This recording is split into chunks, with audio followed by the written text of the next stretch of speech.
Luto na ng sisig. Sabi po namin galing po kasi yung pasyente yung sa bakasyon.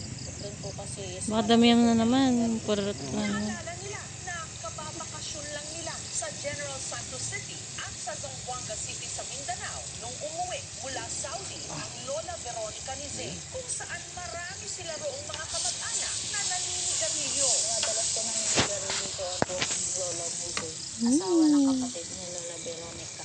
Halos sila mauubos yung isang nalalanghap pa rin namin yung Paano mo yung tissue doon? hindi kami lumalayo. Kasi naiya nga kami na ikutuloy lang. Tissue.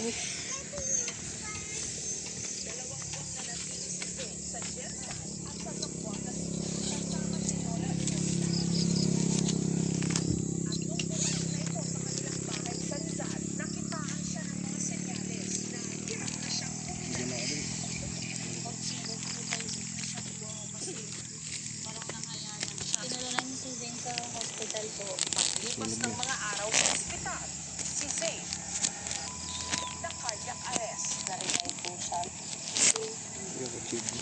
INICU ang bata.